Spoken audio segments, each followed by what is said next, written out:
ജമ്മു കാശ്മീരിലെ ബന്ദിപ്പോറയിൽ ലഷ്കർ-ഇ-തോയ്ബ കമാൻഡറെ വധിച്ച് സൈന്യം. ലഷ്കർ കമാൻഡർ അൽത്താഫ ലല്ലിയെയാണ് സൈന്യം ഏറ്റുമുട്ടലിൽ വധിച്ചത്. പ്രദേശത്ത് സൈന്യവും ഭീകരരും ഏറ്റുമുട്ടൽ തുടരുകയാണ്.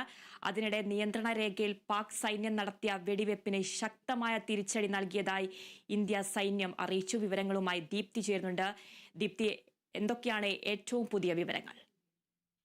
അതിര ബന്ദിപ്പോറിൽ ഈ ഭീകരർ ഒളിച്ചിരിക്കുന്നു എന്നൊരു വിവരത്തിന്റെ അടിസ്ഥാനത്തിൽ സൈന്യം അവിടെ തിരച്ചിൽ നടത്തുകയും ഈ തിരച്ചിലിനിടയിലാണ് ഇത്തരത്തിൽ ഈ ലഷ്കർ-ഇ-തോയ്ബയിലെ കമാൻഡർ ആയിട്ടുള്ള അൽത്താഫ് ലല്ലയെ സൈന്യം ഏറ്റുമുട്ടലിൽ വധിച്ചത്. ഇവിടെ ഇപ്പോൾ തുടർച്ചയായി ഏറ്റുമുട്ടൽ നടന്നുകൊണ്ടിരിക്കുക, സൈന്യവും ഭീകരരും തമ്മിലുള്ള ഏറ്റുമുട്ടൽ നടന്നുകൊണ്ടിരിക്കുകയാണ്. ആ ഏറ്റുമുട്ടലിനിടയിലാണ് ഈ ലഷ്കർ-ഇ-തോയ്ബയുടെ കമാൻഡറായ അൽത്താഫ് ലല്ലയെ ഭീകരർ സൈന്യം വധിച്ചത്. നിലവിൽ ലഭിക്കുന്ന വിവരമനുസരിച്ച് ഈ ഒരു പോരാട്ടം അല്ലെങ്കിൽ ഏറ്റുമുട്ടൽ അവിടെ തുടർന്നുകൊണ്ടിരിക്കുകയാണ്.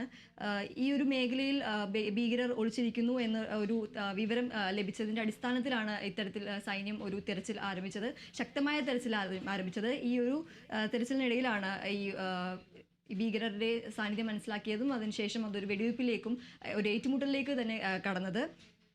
നിലവിൽ ഈ ഒരു ഏറ്റുമുട്ടലിൽ 2 സുരക്ഷാ സേനാംഗങ്ങൾക്കും പരിക്കേറ്റിട്ടുണ്ടായിരുന്നു. അതോടൊപ്പം തന്നെ ഈ പാകിസ്ഥാനെതിരായ ശക്തമായ നടപടി സ്വീകരിക്കുന്നത്, പാകിസ്ഥാനെതിരെ ശക്തമായി തന്നെ പോരാടാൻ തന്നെയാണ് ഇന്ത്യയുടെ തീരുമാനം. വലിയ രീതിയിൽ തന്നെ, നല്ലൊരു രീതിയിൽ തന്നെ ചെറുത്ത് നിൽക്കാൻ, അല്ലെങ്കിൽ ഇതിന് ഈ ഒരു അടിക്ക് തിരിച്ചടി എന്നൊരു രീതിയിൽ തന്നെ ശക്തമായി തന്നെ പ്രതിരോധിക്കാൻ, അല്ലെങ്കിൽ ഒരു തിരിച്ചടിക്കാൻ തന്നെയാണ് ഒരു വളരെ ശക്തമായ ഒരു നടപടിയിലേക്ക് തന്നെ കടക്കാനായിട്ടാണ് ഇന്ത്യയുടെ തീരുമാനം. അതുപോലെ തന്നെ ഇപ്പോൾ നിലവിലെ ഇതനുസരിച്ച് ആഭ്യന്തരമന്ത്രി അമിത്ഷാ നൽകിയിരിക്കുന്ന നിർദ്ദേശം എന്ന് പറയുന്നത്, മന്ത്രിമാർക്കും അതുപോലെ എല്ലാവർക്കും നിർദ്ദേശം നൽകിയിരിക്കുന്നത് എത്രയും വേഗം മുഴുവൻ പാകിസ്ഥാനികളെയും ഇന്ത്യയിൽ നിന്ന് പുറത്താക്കണം, അല്ലെങ്കിൽ കണ്ടെത്തി, കേന്ദ്രത്തിന് നിർദ്ദേശം നൽകിയിരിക്കുന്നത് കണ്ടെത്തി അവരെ എത്രയും വേഗം ഈ പാകിസ്ഥാനികളെ കണ്ടെത്തി ഇന്ത്യയിൽ നിന്നും തിരിച്ചയക്കണം എന്നുള്ള കർശനമായ നിർദ്ദേശമാണ് ആഭ്യന്തരമന്ത്രി അമിത്ഷാ ഈ ഒരു മന്ത്രിമാർക്കടക്കം എല്ലാവർക്കും നിർദ്ദേശം നൽകിയിരിക്കുന്നത്. ആതിര.